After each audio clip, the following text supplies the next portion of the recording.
We're about to embark on one of our longest single journeys since lockdown.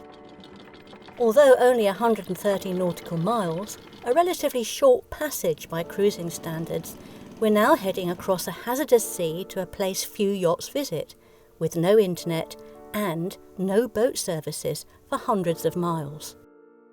This last point is particularly relevant because, as we're about to find out, Jamie's engine anxiety is proving to be well-founded.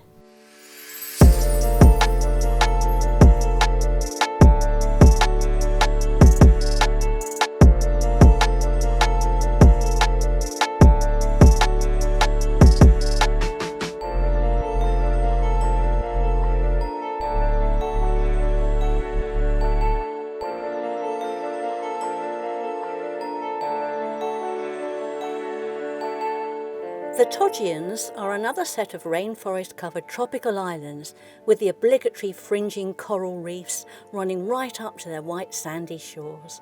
In short, they're the nirvana all cruisers are searching for. I'd never heard of them until a local guy who'd worked there told me about them when we were in Tolly Tolly. He begged us not to miss them, and when he said no one goes there, my interest was piqued. Sheltered by a barrier reef, the Togean Islands are famous for their gin clear waters and excellent diving. Problem is, this tiny archipelago is in the middle of the Gulf of Tomini, which is quite literally on the way to nowhere and would take us right out of our way. Tourists, though, without their own boat, have to take something like 3 flights, several car journeys and at least 2 ferry rides to reach the islands. And that's just from Bali. It was a challenge we couldn't resist. Of course, the current winds seem to be on the whole against us, and adding that threatening swell into the mix, it would mean having to choose exactly the right time to make the 130-mile crossing. Not a problem in itself, except we didn't have the most accurate of weather forecasting. The other big problem was having to make the crossing at night, normally not a concern for us. But the sea in the Gulf of Tomini is crowded with rumpons, the fisherman's word for fish aggregating devices, aka the notorious FADs. They lie silently in wait to trap you in their lines and floats. And even more dangerously, they're solid floating platforms, sometimes made of disused steel canisters, can put a hole in your boat. It's more like it, isn't it? After just 10 minutes of motoring out that anchorage, the Kraken is out. We've got a bit of northerly wind at the moment, which I think tends to happen every night anyway, so this will probably die off towards the middle of the morning, I think, but it's fast enough to get the old Kraken out and do 4 knots. It's not bad, is it?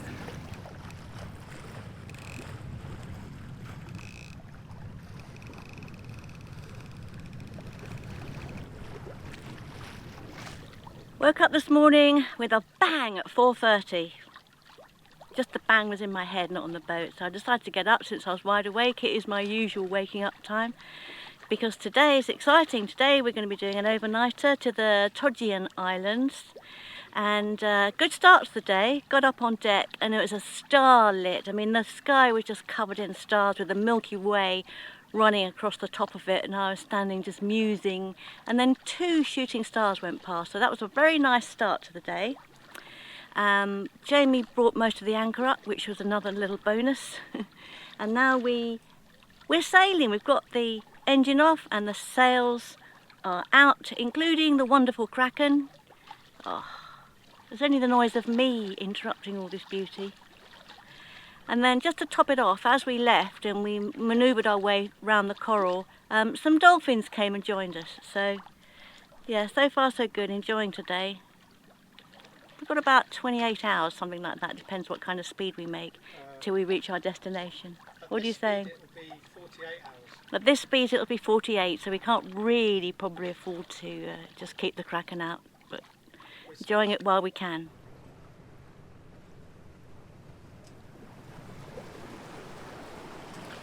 So our speed had dropped down to 2.5 knots. It's not ideal, but I refused to turn the engine on.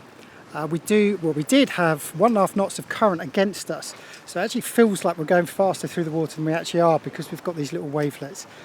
Happy to report that the wind has picked up a little. We've now got 10 knots true, and the current against us has dropped a little, so it's dropped to just under a knot. So we're back up to 3.5 knots now. If we carry on at 3.5 knots all the way there, I'd be perfectly happy.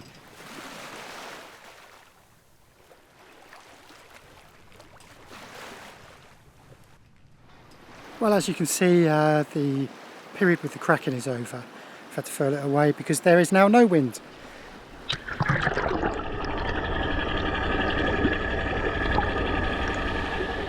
I've been saying to Jamie for weeks now that every time I pull the anchor up, it has little fish on it. This isn't unusual. There's often creatures living around the anchor chain on the way up. Sometimes we get eggs laid on the chain. It depends how long we've been there.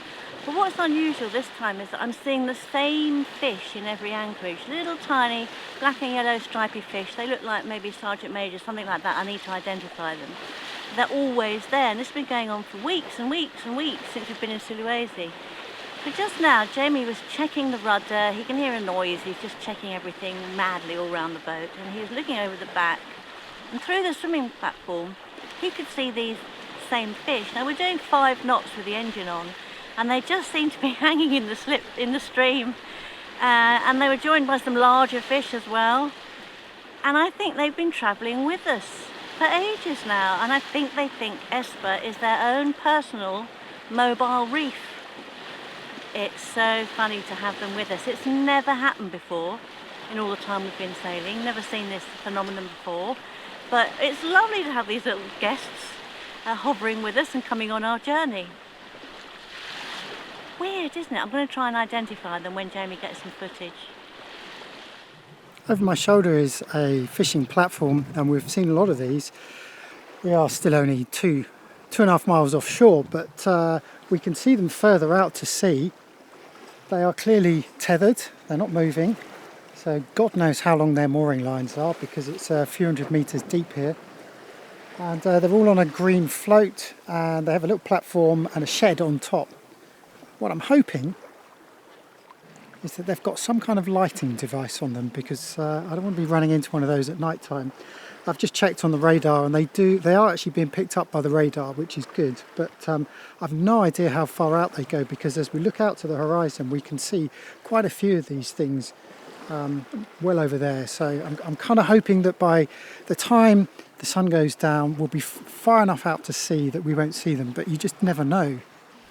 We've seen anchored FADs in shallow water before, but the depths here are 2,000 to 3,000 metres. They don't seem to be moving, so how are they attached? It was only after talking to some local people and doing a little online research that we discovered these FADs are, in fact, anchored. On the surface you see some kind of platform. It might be a simple polystyrene block, or a steel cylinder, or a bamboo raft. On top of it will be a post, usually a bamboo flagpole or a simple branch. Often they have a solar-powered light, and on some there's even a small hut for shelter. Suspended beneath, anywhere from 20 to 50 metres, will be the attractors, usually palm tree fronds. Sometimes they're held in place by metal cages. Finally, a combination of wire and polypropylene rope with connectors, sinkers and swivels descends all the way to the seabed. There it's held in place by several huge concrete blocks and even an anchor.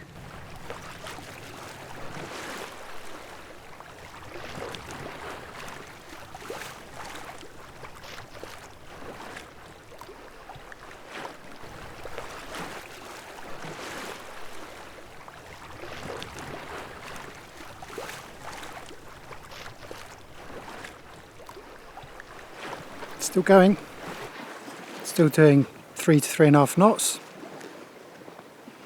Wind's dropped a bit and it's come round a bit, but considering we've only got 7 knots of wind, we're not doing too badly, and we've still got that half knot of current against us, but otherwise things may as well stay as they are.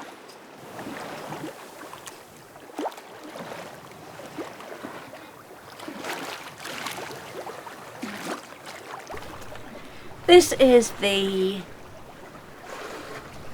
third time that we've crossed the equator. Well, we haven't yet. We will be doing so on this journey, but it will be in the middle of the night, so we won't be doing a ceremony. And to be honest, I think we just do the ceremony the first time. But if I remember, I will put the tap on and watch the water going down and just see if it turns around and goes the other way.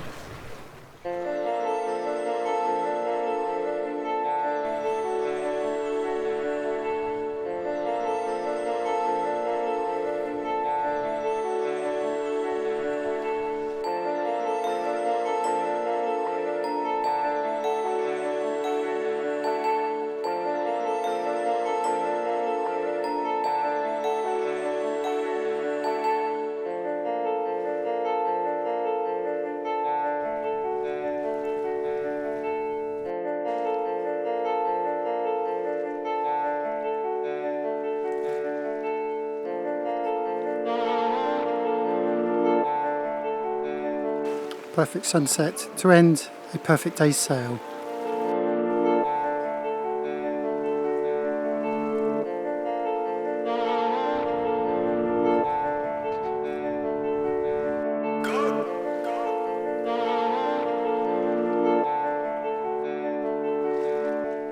Well, we're just coming into night now, the sun's gone down, so trickler's on.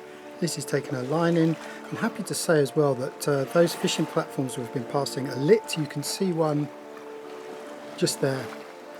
So obviously they are solar powered and they come on as the sun goes down. There's another one we've just passed. I hope they'll work. But the other thing as well is we're now moving away from land. The big town of Gorontalo is up there, and it's sort of the coastline sort of goes up like that. So we are peeling away and getting into the centre now. And I'm hoping with that we will see fewer and fewer of these platforms.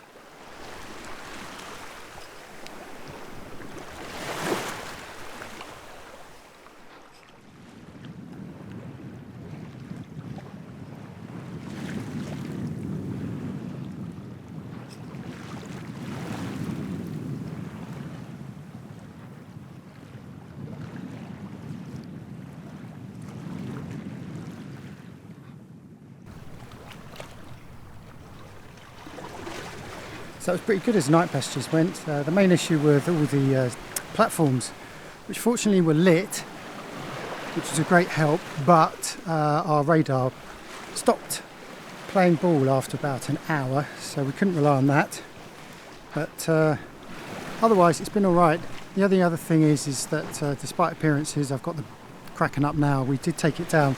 We're getting wind speeds of up to 15 knots, and it was just a little bit too much for me. Just felt a bit overpowered, so we put that way, put the Yankee out. Obviously we lost a knot or so of speed, but yeah, it's all good.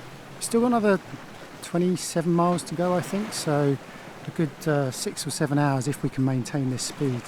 And all the while we've had this lightning in the background there throughout the whole journey. It hasn't gone away.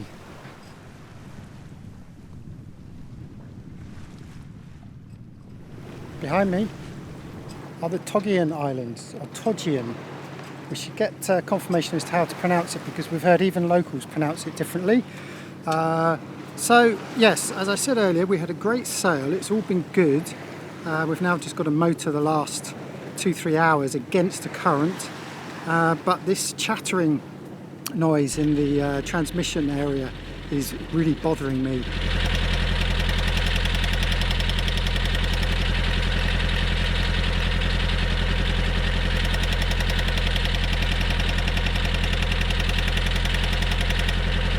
We first noticed this noise when we left the last anchorage, but it was getting worse. Jamie checked the fittings between the gearbox and prop. Everything seemed normal. The prop itself was working, the shaft appeared to be running true, the flexible coupling was doing its job, and there didn't appear to be a problem with the engine. At this stage, the only theory Jamie could come up with was a bearing issue in the coupling. But whatever the problem was, it wasn't going to be fixed with Esper in the water. There was still another 1,000 miles to go, and some of that against prevailing wind and current. This realisation made Jamie more anxious than ever. We're just approaching our first anchorage. which I think is called Welabahi. That's the name of the main island. And up until a moment ago, we couldn't see any signs of civilization, and then we spotted a little village, very, very basic village just over there.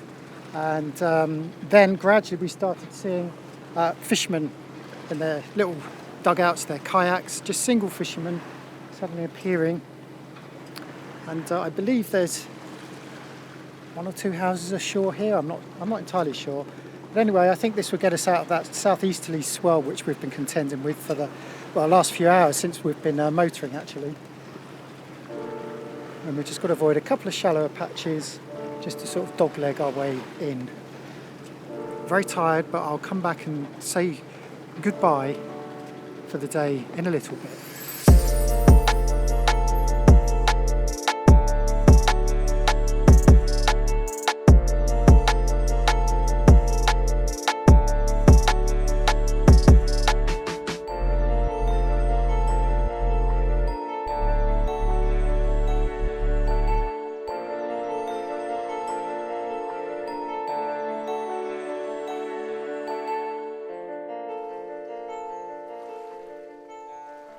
So despite being tired, I had a little lie down, but I couldn't resist coming ashore for two reasons. The first is to try and capture just some of the audio.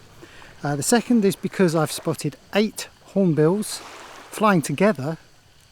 And thirdly, I've been observing a couple of local people. They've been coming ashore with jerry cans and empty bottles, and it seems as if there's a spring here. I think they're coming here to fill up with water. So I just wanted to try and capture not a coconut falling on my head, but the ambience of this place. And it seems like there's a local here. I don't know if we'll be able to communicate with them, but we'll give it a go. Nama? Nama? Nama. Come on. Nama Fikri. Huh? Fikri. Fikri. Jamie. Nice to meet you. So, over there's... can you show me? Yeah. Through there? Yeah. Okay, I'll have a look. Terima kasih. Sama. So I think what they indicated was that this is a place where you can go and do your washing. And sure enough, right here, I think this is a freshwater pool. I'll give it a taste, see what it's like.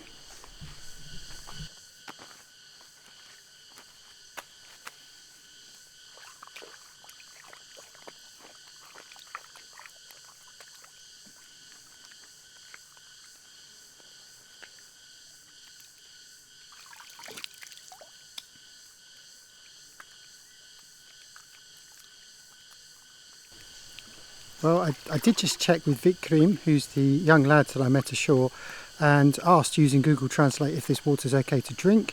He said yes. I've just tasted it, it tastes good. But more than that, it's actually quite a good place to come and do your washing.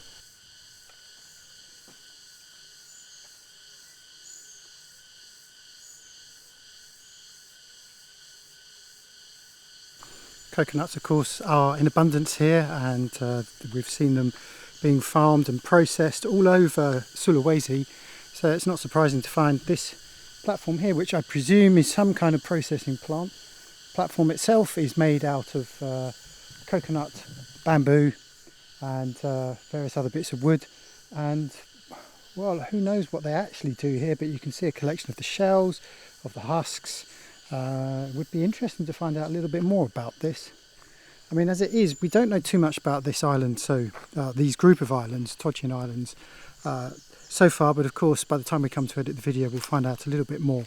But one thing is absolutely certain, and that is the unspoiled nature of the rainforest. And that is evident as soon as we caught sight of the first island. There is no cultivation.